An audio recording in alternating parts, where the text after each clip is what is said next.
بسم اللہ الرحمن الرحیم۔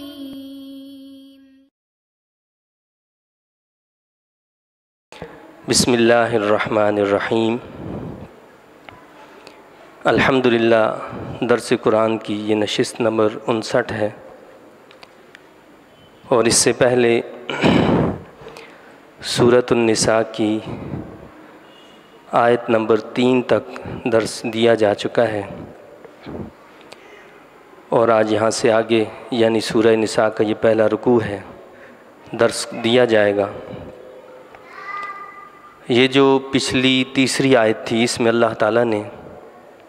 اہل ایمان کو جو حکم دیا تھا اس میں ارشاد فرمایا تھا، اعوذ باللہ من الشیطان الرجیم، بسم اللہ الرحمن الرحیم، وَإِنْ خِفْتُمْ أَلَّا تُقْسِطُوا فِي الْيَتَامَى فَانكِحُوا مَا طَابَ لَكُم مِّنَ النِّسَاءِ مَثْنَىٰ وَثُلَاثَ وَرُبَاعَ فَإِنْ خِفْتُمْ أَلَّا تَعْدِلُوا فَوَاحِدَةً أَوْ مَا مَلَكَتْ أَيْمَانُكُمْ ذَلِكَ أَدْنَىٰ أَلَّا تَعُولُوا۔ اور اگر ڈرو تم اس سے کہ نہ انصاف کر سکو گے تم یتیم بچوں کے معاملے میں، تو ان سے نکاح نہ کرو، اور نکاح کرو جو پسند آئیں تمہیں ان کے علاوہ دوسری عورتوں سے، 2-2، 3-3 اور 4-4۔ اور اگر تمہیں یہ اندیشہ ہو کہ تم ان میں عدل نہیں کر سکو گے، تو پھر ایک ہی یا کنیزیں جن کے مالک ہوں تمہارے دائیں ہاتھ، یہ زیادہ قریب ہے اس کے کہ تم ایک طرف ہی نہ جھک جاؤ۔ تو اس آیت مقدسہ میں ایک اللہ تعالیٰ کا یہ جو ارشاد ہے کہ اللہ تعالیٰ نے مسلمانوں کو 4 شادیوں تک کی اجازت دی ہے۔ پہلی بات تو یہ ہے کہ اسلام جو ہے وہ ایک مکمل ضابطہ حیات ہے، یعنی ایسا نہیں ہے کہ اس میں کچھ باتیں بتائی گئی ہوں، باقی معاملات زندگی ہمارے چھوڑ دیے ہوں۔ یہ اللہ کا کلام ہے، یہ اللہ کی کتاب ہے، جس میں ہمارے وہ چھوٹے چھوٹے معاملات، وہ چھوٹی چھوٹی باتیں جن کو عام طور پر ہم یہ سمجھتے ہیں کہ شاید ان کا قرآن سے، دین سے کوئی واسطہ اور تعلق نہیں ہے، وہ سب اللہ نے اس میں بیان کی ہیں، اور ہماری پوری رہنمائی کی ہے کہ کس معاملے کو، کس چیز کو کیسے اور کب کرنا ہے۔ یہاں جو شادی کے حوالے سے اللہ تعالیٰ نے حکم دیا ہے، یہ بھی انسان کی ایک فطرت ہے اور اس کا فطری معاملہ ہے۔ اللہ نے انسان کو بنایا، اس کے اندر یہ ساری چیزیں رکھی ہیں، تو ان فطری معاملات کو جائز اور حلال طریقے سے کیسے پورا کیا جائے، اس کا بھی اللہ تعالیٰ نے طریقہ اور حل بتایا۔ اور یہ اسلام پہلا وہ دین ہے کہ جس نے تعدد ازدواج پر پابندی عائد کی ہے، یعنی اسلام سے پہلے کوئی پابندی نہیں تھی، جو چاہتا وہ 100 بیویاں رکھتا، جو چاہتا 50 رکھتا، کوئی چاہتا تو اس سے بھی زیادہ رکھتا۔ حدیث شریف میں آتا ہے کہ ایک صحابی رضی اللہ تعالیٰ عنہ جنہوں نے یعنی اسلام قبول کیا، اسلام میں داخل ہوئے، تو جب وہ حضور نبی پاک صلی اللہ علیہ وسلم کے پاس پہنچے تو آپ کو جب پتہ چلا کہ ان کی 10 بیویاں ہیں، تو آپ نے فرمایا بھائی تم اسلام قبول کر رہے ہو، لہٰذا اسلام جو ہے وہ اس بات کی اجازت نہیں دیتا، اب تم اپنی 10 بیویوں میں سے جن 4 کو پسند کرو اپنے پاس رکھو، باقی تمہارے نکاح میں نہیں رہ سکتی۔ چنانچہ 4 بیویاں انہوں نے اپنے نکاح میں رکھیں، باقی جو ہیں وہ نکاح سے نکل گئیں۔ تو کہنے کا مقصد یہ ہے کہ اسلام نے پہلی مرتبہ قید لگائی ہے، پابندی لگائی ہے، اس سے پہلے کوئی قید پابندی نہیں تھی۔ تو یہ جو اعتراض ہوتا ہے کہ جی اسلام نے تو پتہ نہیں شادیوں کی اتنی اجازت دی ہے، تو اسلام نے تو اس کو محدود کیا ہے، اسلام نے محدود کیا ہے، اس تعدد ازدواج کو محدود کیا، اور اس کے اندر بھی شرائط رکھیں کہ ان جو ایک سے زیادہ اگر بیویاں کوئی رکھتا ہے تو اس کے لیے بھی شرائط ہیں کہ وہ عدل و انصاف قائم کرے، مساوات ہو کھانے میں، پینے میں، معاشرت میں، دیگر معاملات میں۔ غرض یہ کہ وہ ایسی قیود ہیں کہ جو عموماً ہر ایک انسان پورا نہیں کر سکتا، اور یہ مرد کی جو فطرت ہے اس کے بھی عین مطابق ہے۔ ایک مرد جو ہوتا ہے فطری طور پر اس کو اللہ تعالیٰ نے عورت سے زیادہ جنسی قوت عطا فرما رکھی ہے، اور عورت جو ہوتی ہے وہ اس کے کئی معاملات ہوتے ہیں۔ ذہن میں یہ بھی سوال پیدا ہو سکتا ہے نا کہ بھائی اگر مرد کو 4 شادیوں کی اجازت ہے تو عورت کو کیوں نہیں؟ اور ہمارے دور کے اندر ایسی کئی ماڈرن عورتیں ہیں جنہوں نے ایسا اعتراض کیا بھی۔ تو یہ بھی عین فطرت کے مطابق ہے کہ عورت کو 2 یا 2 سے زیادہ کی اجازت نہیں ہے، بلکہ اسے ایک ہی مرد کی اجازت ہے کہ وہ ایک ہی مرد سے شادی کر سکتی ہے ایک وقت میں۔ تو اس کی وجہ یہ ہے کہ اس کی فطری جو اس کا فطری معاملہ ہے وہ بھی یہی ہے کہ عورت کے ساتھ ماہواری ہے، کبھی نفاس کا معاملہ ہے، رضاعت کا معاملہ ہے، حمل کے ایام ہیں۔ یہ ساری صورتحال ایسی ہوتی ہے کہ جس میں وہ اپنے ایک شوہر کی ذمہ داریاں بھی پوری نہیں کر سکتی، وہ ایک شوہر کی خواہشات کو بھی پورا نہیں کر سکتی، تو وہ 2-4 کی خواہشات کو کیسا پورا کرے؟ اور اگر بالفرض ایک عورت کو 2 شادیوں کی اجازت دے دی جاتی یا 4 شادیوں کی اجازت دی جاتی تو سب سے پہلے حکمتیں اللہ کی کیا ہیں؟ وہ تو بہت ساری ہیں، لیکن میں ایک موٹی سی بات کرتا ہوں جو ہر ایک کی سمجھ میں اور عقل میں آ سکتی ہے کہ آخر اس کو بیوی کس کی تصور کیا جائے؟ 4 لوگوں کی اگر وہ بیوی ہے تو کس کی بیوی تصور کیا جائے؟ وہ کس کے گھر میں رہے؟ اور بچہ پیدا ہو جائے تو وہ بچہ کس کا تصور کیا جائے؟ اور آپ ہو سکتا ہے کہیں کہ جی ڈی این اے ٹیسٹ کے ذریعے سے پتہ کر سکتے ہیں۔ ڈی این اے ٹیسٹ کے ذریعے سے اگر پتہ چل جائے کہ فلاں کا بچہ ہے تو دوسرے اس سے نفرت کریں گے، دوسرے جو شوہر ہوں گے، کیا وہ اتنا عرصہ اس کے لیے انتظار کریں گے یہ اس کے بچے کو جو ہے پرورش کرتا رہے دوسرے بچے کو؟ تو اس سے تو معاشرے کے اندر ایک جھگڑا پیدا ہو جائے، فساد پیدا ہو جائے، گھر کے گھر تباہ ہو جائیں۔ تو اسلام نے جو طریقہ بتایا ہے وہ عین انسان کی فطرت کے مطابق، اور آج پوری دنیا کے اندر رائج ہے۔ یہ ایک الگ بات ہے کہ مسلمان جب نکاح کرتا ہے تو وہ کھلے عام اعلان کے ساتھ کرتا ہے، اور دنیا کے دوسرے لوگ اپنے قوانین کی پابندی کی وجہ سے چوری چھپے یا دھوکے بازی سے وہ اپنے دوسرے کام کرتے ہیں، وہ اپنی بیوی کو دھوکہ دیتے ہیں۔ اور جن ممالک میں 1 سے زیادہ شادیوں پر پابندی ہے ان معاشروں کو اگر آپ دیکھیں تو آپ کو پتہ چلے گا کہ فحاشی، عریانی اور یہ ساری چیزیں سب سے زیادہ وہاں پائی جاتی ہیں، کیونکہ فطرت کے خلاف معاملہ کیا نا۔ ہوتا کیا ہے کہ وہاں شادی تو ایک کرتے ہیں لیکن کئی داشتائیں بنائی ہوئی ہوتی ہیں، وہ ان کے ساتھ پھرتی ہیں، ان کے ساتھ وہ گھومتے رہتے ہیں، تو کوئی مسئلہ ہی نہیں۔ اور اسی لیے ناجائز بچوں کی پیدائش کی شرح سب سے زیادہ ان ممالک میں پائی جاتی ہے، سب سے زیادہ ناجائز بچوں کی پیدائش کی شرح انہی ممالک میں ہے۔ اب ان کے لیے مسئلہ ہے کہ ان بچوں کی پرورش کون کرے؟ کوئی پرورش کرنے والا نہیں۔ ان کی تعلیم و تربیت کیسے ہو جب ایسے بچے جو کنواری عورتوں کو پیدا ہوں گے جن کا کوئی والی وارث نہیں ہوگا، تو آپ مجھے بتائیے کہ وہ بڑے ہو کر کیا بنیں گے؟ انہوں نے معاشرے کے اندر فساد ہی مچانا ہے، انہوں نے معاشرے کے اندر جو ہے یہی کام کرنے ہیں کہ جن کاموں کے ذریعے سے وہ اس دنیا کے اندر آئے ہیں۔ تو اسلام کا جو نظام ہے وہ نہایت ہی عادلانہ نظام ہے۔ اس لیے اللہ تعالیٰ نے ایک مومن مرد کو 4 شادیوں کی اجازت دی ہے، لیکن انصاف کے تقاضے پورے کرنے کے ساتھ۔ ہمارے ملک کے اندر جو ایک آئلی قوانین کے اندر یہ شک رکھی گئی ہے کہ جی اگر ایک مرد جو ہے دوسری شادی کرنا چاہتا ہے تو پہلی بیوی سے اجازت لینا اس کے لیے ضروری ہے۔ یہ غیر شرعی حکم ہے، یہ شریعت کے خلاف حکم ہے۔ آئلی قوانین، ہمارے پاکستان کے جو آئلی قوانین ہیں، یہ غلط قانون بنائے گئے کہ اس مرد کو اپنی بیوی سے اس کے لیے اجازت لینے کی کوئی ضرورت نہیں ہے۔ ہاں اجازت لینے کی اگر ضرورت ہے تو شریعت سے اجازت لینے کی ضرورت ہے کہ شریعت اس کے لیے کیا تقاضا کرتی ہے۔ ان تقاضوں کو اگر وہ پورا کر سکتا ہے تو الحمدللہ، بسم اللہ۔ اور اسلام کی یہ بڑی حکمت کس لیے بھی ہے؟ آپ جانتے ہیں کہ اس دنیا کے اندر سب سے زیادہ جو تعداد ہے وہ عورتوں کی ہے۔ صرف برطانیہ کے اندر ایک رپورٹ کے مطابق 4 ملین عورتیں جو ہیں مردوں سے زیادہ ہیں، 4 ملین صرف برطانیہ کے اندر۔ مجھے آپ یہ بتائیے کہ 4 ملین عورتیں اگر مردوں سے زیادہ ہیں تو ایک شادی تو انہوں نے کر لی جو ہو گئی، اب یہ 4 ملین عورتیں جو وہ کہاں جائیں گی؟ 4 ملین عورتیں چھوٹی بات تو نہیں، صرف برطانیہ کی بات کر رہا ہوں، پوری دنیا کی نہیں۔ تو 4 ملین عورتیں جو ہیں یا تو وہ ناجائز طریقے سے اپنی خواہشات کو پورا کریں گی، یا پھر کوئی اور دھندا اختیار کریں گی، یا وہ اپنی فطرت کو دبا کر رکھیں گی جو کہ فطرت کے خلاف ہے اور جس پر عمل جو ہے ناممکن ہے۔ عیسائی راہبوں نے جو اس پر عمل کیا اور کہا کہ جی ہم جو ہے زندگی بھر جو اس طرح نہیں کریں گے، شادی نہیں کریں گے، فلاں نہیں کریں گے، آخر ان کے کیا اسکینڈل بنے اور دنیا میں ان کا کیا کردار سامنے آیا کہ انہوں نے ناجائز بچے پیدا کیے۔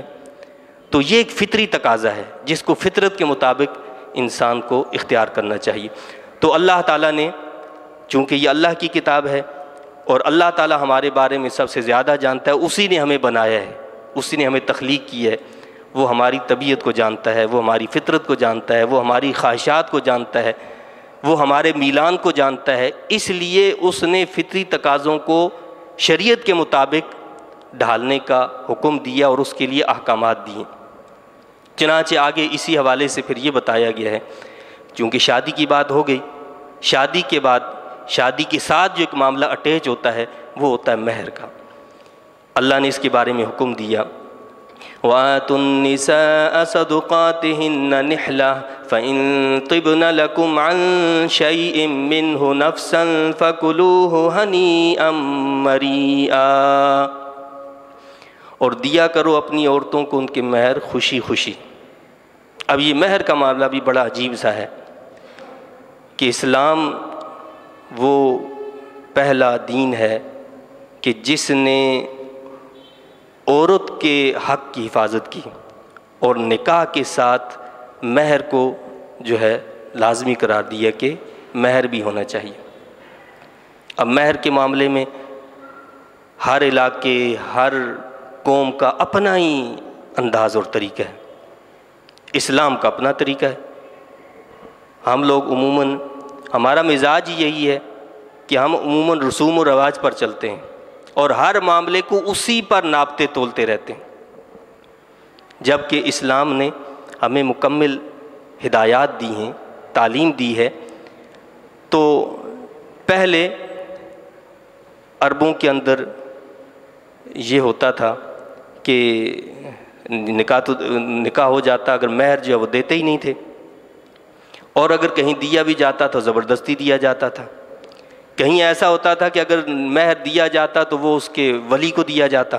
یعنی عورت کا جو ولی ہوتا، سرپرست ہوتا، اس کو دیا جاتا، عورت کو نہیں ملتا تھا۔ اللہ تعالیٰ نے یہاں کیا فرمایا؟ وَآتُوا النِّسَاءَ، نساء کہتے ہیں عورتوں کو، وَآتُوا النِّسَاءَ، اور دو عورتوں کو صدقاتہن، ان کے مہر، یعنی اس کا مطلب یہ ہے کہ مہر جو ہے وہ عورت کے سرپرستوں کا حق نہیں ہے، بلکہ وہ اس عورت کا اپنا حق ہے۔ ہم آج اس دور کے اندر بھی اگر دیکھتے ہیں تو ہر قوم قبیلے کا اپنا ہی رواج ہے۔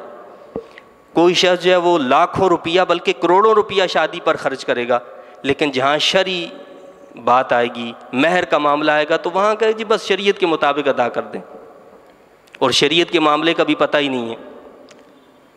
32 روپے رکھ دیں جی، 32 روپے کا آج کیا تصور ہے؟ اور یہ 32 روپے بھی شاید یہ جب متحدہ ہندوستان تھا اس دور میں کسی عالم دین نے 32 روپے اس وقت کے نکالے تھے کہ جی یہ جو حضور نبی پاک صلی اللہ علیہ وسلم کے دور اقدس میں مہر دیا جاتا تھا تو اس کی جو یعنی آج کے دور میں جو بنتی ہے وہ اس طریقے سے بنے گی کہ جی تقریباً 32 روپے اس وقت کے متحدہ ہندوستان کے، جس وقت 1 روپے میں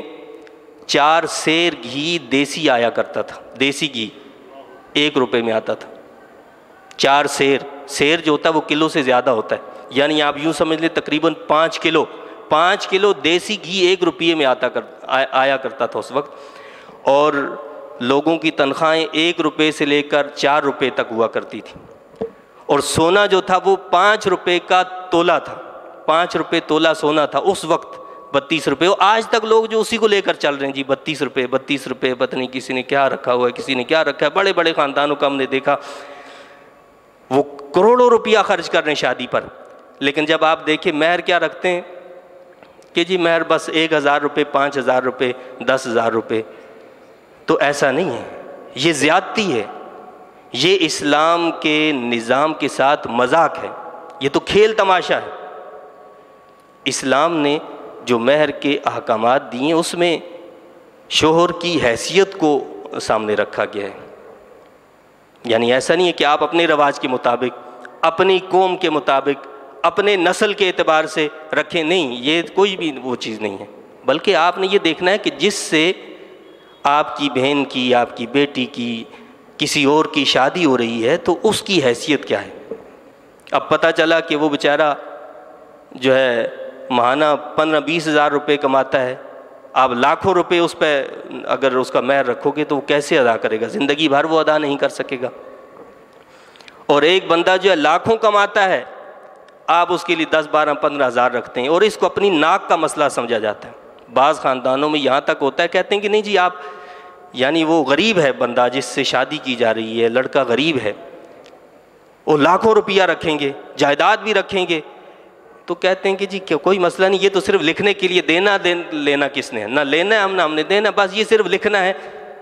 مطلب دنیا کے سامنے ہم نے ناک بھی تو رکھنی ہے، ہمارا ایک نام رہے گا۔ تو یہ مذاق ہے بھائی میرے، یہ کھیل تماشا ہے، یہ اللہ کے احکامات کے ساتھ جو بات دو لوگوں کے سامنے آپ نے رکھی ہے وہ قانونی طور پر، شرعی طور پر اس پر لازم ہو گئی ہے، چاہے آپ اپنے طور پر کتنا جو بھی سمجھتے ہو۔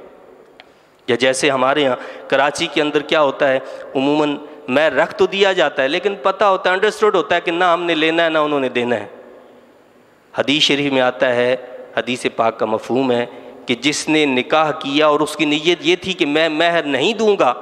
قیامت کے دن اس کو زانی اور بدکار کی شکل میں اللہ کی بارگاہ میں پیش کیا جائے گا۔ زانی اور بدکار، وہ ساری زندگی بدکاری کرتا رہا، جس کی نیت پہلے سے یہ تھی کہ میں نے تو ادا ہی نہیں کرنا۔ تو مہر جو ہے وہ شوہر کی حیثیت کے مطابق، جو لاکھوں میں کما رہا ہے تو وہاں مہر ویسا ہی رکھا جائے، جس کو وہ بوجھ بھی محسوس کرے، ذمہ داری بھی محسوس کرے کہ میں نے ادا کرنا ہے، نہ یہ کہ کھٹ سے اس نے نکالا اور پھینک دیا، چل بھائی طلاق دے دی۔ اسلام نے عورت کے لیے یہ جو حق رکھا ہے، یہ دراصل عورت کا اپنا حق ہے، جس میں ظلم اور زیادتی ہم لوگ کرتے ہیں، یعنی ماں باپ کرتے ہیں، بہن بھائی زیادتی کرتے ہیں اس بچی پر، کہ کل اگر اس کو طلاق ہو جائے، آپ مجھے بتائیے کہ چند ہزار، 10 15 20 50 ہزار میں وہ کتنے دن بالفرض اللہ نہ کرے اس کے ساتھ کوئی ایسا معاملہ ہو جائے، طلاق ہو جائے، کوئی اور ایسا معاملہ ہو جائے، اس کا شوہر مر جائے، کچھ اور معاملہ ہو جائے، آپ وہ 40-50 ہزار میں کتنے دن گزارا کر سکتی ہے؟ اور آپ کو بھی پتہ نہیں ہے کہ آپ کتنے دن ہوں گے، ہو سکتا ہے اس سے پہلے آپ بھی مر جائیں، ہمیں معلوم ہے ہم نے کب مرنا ہے، بھائی آج ہم نے شادی کی، کل ہم مر جائیں، اب اس بچی کا کیا ہوگا؟ ہم نے کبھی اس نقطہ نگاہ سے سوچنے کی زحمت ہی نہیں کی، کوشش ہی نہیں کی کہ بھائی ہمیں، یہ ہمارا کام نہیں ہے، یہ ہمارے باپ دادا کا اصول نہیں ہے، یہ اللہ کا اصول ہے، یہ اللہ کا قانون ہے، یہ اللہ نے اس لڑکی کو حق دیا ہے، اس خاتون کو حق دیا ہے جس پر ہم ڈاکہ ڈال رہے ہیں، جس پر ڈاکہ ہم لوگ ڈالتے ہیں، جو اس کے رشتہ دار ہوتے ہیں، جو اس کے قریبی ہوتے ہیں، جو اس کے متولی ہوتے ہیں، جو اس کے سرپرست ہوتے ہیں، وہ صرف اپنی ناک کو رکھنے کے لیے، اپنی عزت کو رکھنے کے لیے ایسے معاملات کرتے ہیں۔ اسلام اس بات کا حکم دیتا ہے کہ جب بچی کا مہر مقرر کیا جائے تو شوہر کی حیثیت کے مطابق مقرر کیا جائے، غریب ہے تو اس کے حساب سے مہر مقرر کیا جائے، امیر ہے تو اس کے حساب سے مہر مقرر کیا جائے، اور زیادہ سے زیادہ اس بات کی کوشش کی جائے کہ مہر کو جلد از جلد ادا کیا جائے۔ کیا کوشش کی جائے؟ یہ تو سب سے اچھی بات ہو کہ آپ بجائے لاکھوں روپیہ، کروڑوں روپیہ شادی میں فضولیات پر خرچ کرنے کے بجائے اسی وقت مہر معجل جو ہوتا ہے، فوری جو مہر ادا کیا جاتا ہے، فوراً ادا کر دیں۔ اور اگر بالفرض فوری ادا نہیں کر سکتا انسان، مہر معجل ہی ہوتا ہے، تاخیر سے ہوتا ہے، لیکن آپ اس کو بجلی کا بل سمجھ لیں، گیس کا بل سمجھ لیں، اور ہر مہینے جمع کر کے فوراً سے فوراً اس کو ادا کرنے کی کوشش کریں۔ اور مرد کی حمیت، اس کی غیرت کا تقاضا بھی یہی ہے کہ اسے عورت کے حق کو دبانا نہیں چاہیے، بلکہ اس کا حق اس کو ادا کرنا چاہیے، اس کو ہمیشہ اپنا وقار بحال رکھنا چاہیے، کیونکہ وہ مرد ہے، اللہ نے اس پر ذمہ داریاں عائد کی ہیں، عورت پر ذمہ داریاں عائد نہیں کی ہیں۔ یعنی کھانے کی، پینے کی، دیگر معاملات کی، یہ ذمہ داریاں ساری مرد کی ہیں نا، عورت کی تو نہیں ہے۔ یعنی گھر کی کفالت کرنا، گھر کی ایسی ذمہ داریوں کو ادا کرنا، ہاں عورت کی ذمہ داری تو اپنے شوہر کے گھر کی حفاظت کرنا ہے، اس کے مال کی حفاظت کرنا، اس کے بچوں کی صحیح نگہداشت کرنا ہے، صحیح تعلیم و تربیت کرنا ہے۔ یہ ساری ذمہ داریاں کس کی؟ مرد کی ہیں۔ تو اللہ تعالیٰ نے فرمایا، اب دوسری بات کیا ہوتی ہے کہ جی اگر بالفرض بعض معاشروں میں دینا ہی پڑ جاتا ہے تو چار و ناچار مجبوراً جو ہے وہ ناخوشی سے ادا کرتے ہیں۔ اللہ نے اس کا جو ہے رد فرما دیا، اور کیا فرمایا؟ وَآتُوا النِّسَاءَ صَدُقَاتِهِنَّ نِحْلًا، خوشی خوشی، نحلہ کا مطلب ہے خوشی خوشی عطیہ ادا کرنا، دینا، خوشی خوشی ادا کرو، آپ کے دل کے اندر میل بھی نہ آئے۔ کئی قوموں کے اندر، قبیلوں کے اندر یہ ہوتا ہے کہ جی ٹھیک ہے کوئی مسئلہ نہیں، ہم تو معاف کروا دیں گے۔ یہ معاف کروانا کیا ہوتا ہے بھائی؟ معاف کروانے کا مطلب تو یہ تو زور زبردستی ہے۔ ایسے کوئی مہر جو ہوتا ہے وہ معاف نہیں ہو جایا کرتا۔ ہو سکتا ہے کہ ہم ایک دوسرے کا دل خوش کرنے کے لیے یہ سمجھ لیں کہ یہ معاف ہو گیا، عند اللہ وہ معاف نہیں ہوگا، اللہ کے ہاں وہ معاف نہیں ہے۔ ہاں اللہ کے ہاں معاف کون سا ہے؟ آپ نے اس کا مہر جتنا اس کا بنتا تھا اس کے حوالے کر دیا، اب وہ جب چاہے اس میں سے جتنا چاہے آپ کو اپنی خوشی سے دینا چاہے دے دے، سارا دینا چاہے تو سارا دے دے، وہ اپنی اس کی خوشی اور رضا ہے۔ ایسا بھی صحیح نہیں ہے۔ بعض لوگ کیا کرتے ہیں کہ وہ مہر تو دے دیتے ہیں لیکن وہ بعد میں کسی اور طریقے سے اس سے نکلوا لیتے ہیں، ٹیکس کے ذریعے، ٹیکس سے اس سے نکلوا لیں گے، پھر واپس بھی نہیں کرتے۔ تو بھائی وہ جو چیز آپ نے اس سے لی ہے وہ چیز اسی کی ہے، وہ مال اسی کا ہے، وہ حق اسی کا ہے۔ اگر آپ نے دنیا میں ادا نہ کیا اور آپ اس دنیا میں مر گئے تو آپ کی وراثت میں سے پہلے اس کو نکالا جانا چاہیے، اور اگر ایسا بھی نہیں ہوگا تو قیامت کے دن اللہ کے ہاں آپ کو وہ دینا ہوگا، جہاں انسان پھر کوئی چیز ادا نہیں کر سکے گا۔ تو اللہ نے کیا فرمایا؟ اور دیا کرو اپنی عورتوں کو ان کی مہر خوشی خوشی، پھر اگر وہ بخش دیں تمہیں کچھ اس سے خوش دلی سے تو کھاؤ اسے لذت حاصل کرتے ہوئے، خوشگوار سمجھتے ہوئے۔ اب آپ اس کو استعمال کر سکتے ہیں، وہ اپنی مرضی سے، یعنی آپ نے دے دیا، دینے کے بعد وہ اگر اس میں سے کچھ آپ کو دے دیتی ہے تو آپ استعمال کر سکتے ہیں۔ لیکن یہ سمجھ لینا کہ جی بس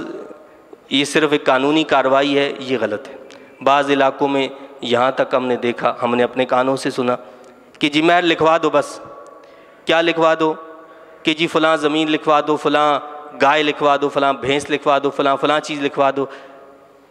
تو کسی نے کہا کہ بھائی اگر انہوں نے کہا کہ ٹھیک ہے یہ چیزیں لے آئیں، لا کر اس کو دے دیں، تو کہا یہ کون پوچھتا ہے، ہم ساری ان چیزوں کے نام لکھوائیں گے جو مری ہوئی ہوں گی، فلاں بھینس جو مر گئی ہے اس کا نام لکھوائیں گے، فلاں جو گائے ہے اس کا نام لکھوائیں گے، فلاں بکری اس کا نام لکھوائیں گے جو موجود ہی نہیں ہے۔ تو آپ مجھے یہ بتائیں کہ یہ ساری باتیں، یہ ساری چیزیں، کیا ہم یہ سمجھتے ہیں ہم لوگوں کو دھوکہ دے رہے ہیں؟ نہیں، ہم تو اللہ کے دین کا مذاق اڑا رہے ہیں۔ اس طرح کیا کرتے ہیں ہم؟ اللہ کے دین کا مذاق اڑاتے ہیں۔ یعنی اللہ نے ایک ہمیں حکم دیا ہے اور ہم اسے ہواؤں خلاؤں میں جو ہے آر پار کر دیتے ہیں۔ تو اللہ نے فرمایا کہ پھر اگر وہ بخش دیں تمہیں کچھ اس سے اپنی خوش دلی سے تو کھاؤ اسے لذت حاصل کرتے ہوئے، خوشگوار سمجھتے ہوئے۔ وَلَا تُؤْتُوا السُّفَهَاءَ أَمْوَالَكُمُ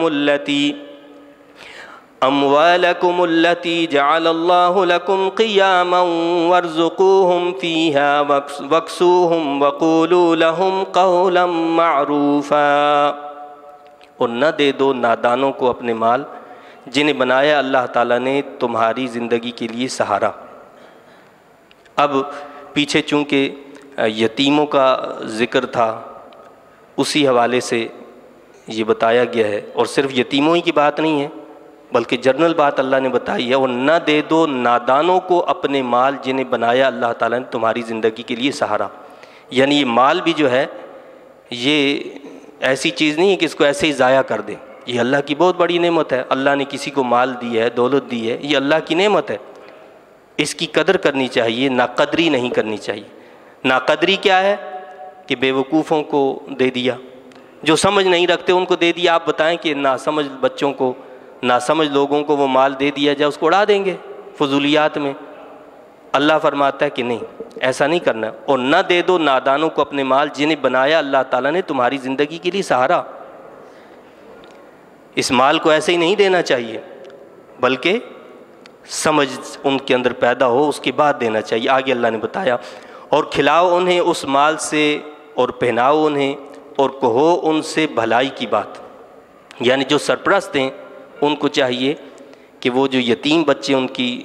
سرپرستی میں ہیں، یا ایسے ہیں جو یتیم تو نہیں، یعنی بڑے ہو چکے ہیں، بالغ ہو چکے ہیں، لیکن ان کے اندر ابھی سمجھ بوجھ پیدا ہی نہیں ہوئی، ان کے اندر اتنی عقل ہی نہیں آئی ہے، تو اللہ کیا فرماتا ہے کہ ان کو کھلاؤ اس مال سے اور پہناؤ انہیں اور کہو ان سے بھلائی کی بات۔ یعنی ان سے کہو کہ بھائی یہ تمہارا ہی مال ہے لیکن تمہیں مل جائے گا، فکر نہ کرو، لیکن کیا کرو، ان کے مال کی بھی حفاظت کرو اور اپنے مال کی بھی حفاظت کرو۔ اور ان کو مال کب دو گے اس کا بھی اللہ نے بتایا، وَابْتَلُوا الْيَتَامَى حَتَّى إِذَا بَلَغُوا النِّكَاحَ فَإِنْ آنَسْتُم مِّنْهُمْ رُشْدًا فَادْفَعُوا إِلَيْهِمْ أَمْوَالَهُمْ وَلَا تَأْكُلُوهَا إِسْرَافًا وَبِدَارًا أَن يَكْبَرُوا وَمَن كَانَ غَنِيًّا فَلْيَسْتَعْفِفْ وَمَن كَانَ فَقِيرًا فَلْيَأْكُلْ بِالْمَعْرُوفِ فَإِذَا دَفَعْتُمْ إِلَيْهِمْ أَمْوَالَهُمْ فَأَشْهِدُوا عَلَيْهِمْ وَكَفَى بِاللَّهِ حَسِيبًا۔ اور آزماتے رہو یتیموں کو یہاں تک کہ وہ پہنچ جائیں نکاح کی عمر کو، وہ بالغ ہو جائیں، وہ نکاح کی عمر کو پہنچ جائیں۔ پس اگر محسوس کرو تم ان میں دانائی، یعنی پہلی چیز ان کو مال دینے کی کیا شرط بتائی کہ وہ بالغ ہو جائیں، بالغ ہو جائیں۔ دوسری شرط یہ بتائی کہ ان کے اندر رشد پیدا ہو جائے، یعنی ان کے اندر یہ صلاحیت اور یہ اہلیت پیدا ہو جائے کہ اس مال کی حفاظت کر سکیں، اس کو سنبھال سکیں، تب ان کے حوالے کرو۔ تو فرمایا کہ یہاں تک کہ وہ پہنچ جائیں نکاح کی عمر کو، پس اگر محسوس کرو تم ان میں دانائی تو لوٹا دو انہیں ان کے مال، اور کھاؤ انہیں فضول اور فرمایا اللہ تعالیٰ نے کہ تم دانائی سے تو لوٹا دو انہیں ان کے مال، اور نہ کھاؤ انہیں فضول خرچی سے، اور جلدی جلدی، اس خوف سے کہ وہ بڑے ہو جائیں گے۔ اب یہ بتایا جا رہا ہے کہ آپ سرپرست ہیں، کسی یتیم کی سرپرستی کر رہے ہیں یا کسی اور ایسے شخص کی سرپرستی کر رہے ہیں جس کے اندر دانائی نہیں ہے۔ اللہ یہ فرماتا ہے کہ اس مال کو تم مت کھاؤ اس جلد بازی میں کہ یہ بڑا ہو جائے گا، اس کے اندر سمجھ پیدا ہو جائے گی تو یہ تو پھر ہم سے مال مانگے گا، لہٰذا اس سے بڑا ہونے سے پہلے اس کے مال کو ختم کر دو۔ نہیں، اللہ کیا فرماتا ہے کہ ایسا نہیں کرنا ہے، اور نہ کھاؤ انہیں فضول خرچی سے اور جلدی جلدی، اس خوف سے کہ وہ بڑے ہو جائیں گے۔ اور جو سرپرست غنی ہو تو اسے چاہیے کہ یتیموں کے مال سے پرہیز کرے۔ جو غنی ہے سرپرست، اس کو تو یہ حکم ہے کہ اس کے مال سے کچھ استعمال بھی نہ کرے، اپنی ذات پر، اپنے لیے، اپنے چیزوں کے لیے استعمال نہیں کر سکتا وہ۔ اور جو سرپرست فقیر ہو تو وہ کھا لے مناسب مقدار سے، لیکن جو سرپرست خود فقیر ہے، جس کے پاس خود اور ان کی کفالت کی وجہ سے اس پر کچھ ذمہ داریاں ہیں، تو بقدر ضرورت اس میں سے لے سکتا ہے۔ بقدر ضرورت کا مطلب یہ ہے کہ تھرڈ پرسن سے بھی اگر پوچھا جائے کہ بھائی اس کے لیے کیا ہونا چاہیے کہ یہ سرپرستی کر رہا ہے، یہ کتنا استعمال کرے، تو وہ کہے کہ اتنا استعمال کرے، وہ ہوتا ہے جس کے بارے میں اللہ نے فرمایا کہ معروف طریقے سے اس کو استعمال کرے، زیادہ استعمال کرنا جائز نہیں ہے اس کے لیے بھی۔ پھر جب لوٹاؤ تم ان کی طرف ان کے مال تو گواہ بنا لو ان پر۔ اب یہ بتایا کہ جب آپ نے دیکھا کہ اس بچے کے اندر، اس شخص کے اندر دانائی پیدا ہو گئی ہے، سمجھ بوجھ پیدا ہو گئی ہے، تو اب ایسے نہیں ہے کہ آپ نے اٹھا کر اندھیرے میں اس کو دے دیا، نہیں، اللہ تعالیٰ نے اس کا جو طریقہ بتایا وہ کیا ہے، 2 گواہوں کو رکھو، ان گواہوں کی موجودگی میں علی الاعلان یہ مال اس کا واپس کرو، بتاؤ کہ بھائی تمہارا اتنا مال ہمارے پاس تھا جو اس طریقے سے ہمارے پاس بچا، اور اتنا مال اب تمہارا موجود ہے، یہ تمہارے حوالے کیا جاتا ہے۔ اس طرح کیا ہوگا کہ قانونی پیچیدگیوں سے بچ جائیں گے۔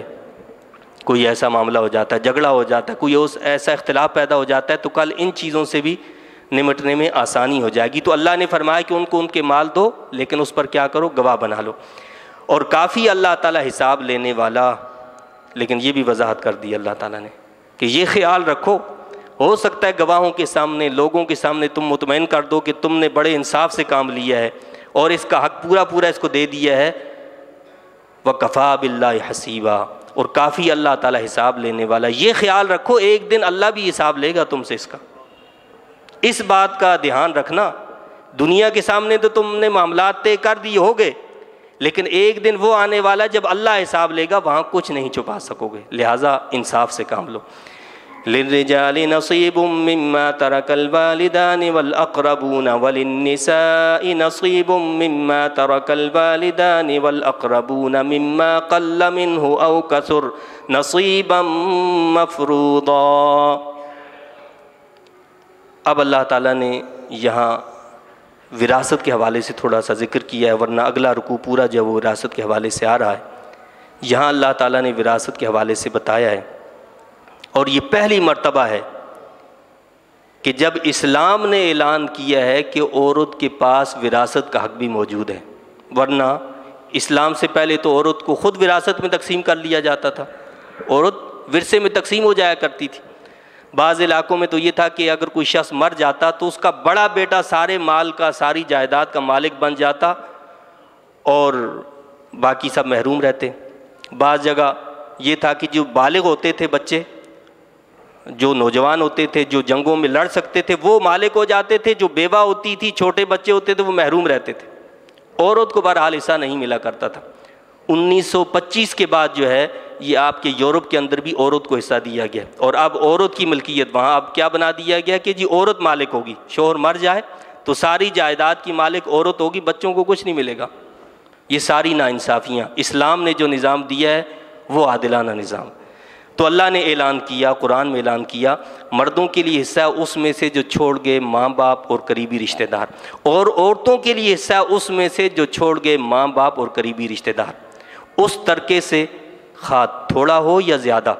یہ حصہ اللہ تعالیٰ کی طرف سے مقرر ہے، یہ لوگوں کا مقرر کیا ہوا نہیں ہے، انسانوں کا نہیں، اللہ نے مقرر کیا یہ حصہ۔ اور وراثت کا سارا قانون اللہ نے خود بیان کیا ہے، جس کی دھجیاں ہم خود اڑاتے ہیں۔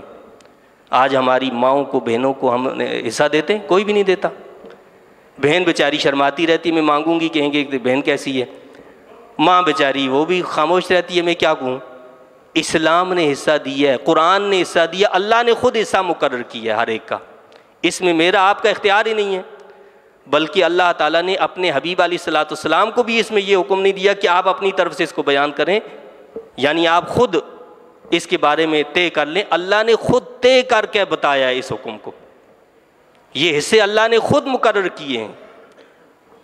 ہم اس اللہ کے قانون کی دھجیاں اڑاتے ہیں، اور پھر اس کا نتیجہ کیا ہوتا ہے اللہ نے وہ بھی بیان کیا ہے، اور وہ ہمارے سامنے اسی وجہ سے ہے کہ ہم اللہ کے قانون سے اعراض کرتے ہیں۔ اللہ کے قانون کو ہم نے چھوڑا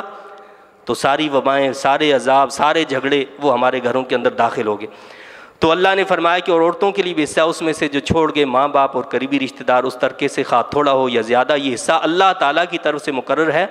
وَإِذَا حَضَرَ الْقِسْمَةَ أُولُو الْقُرْبَى وَالْيَتَامَى وَالْمَسَاكِينُ فَارْزُقُوهُم مِّنْهُ وَقُولُوا لَهُمْ قَوْلًا مَّعْرُوفًا۔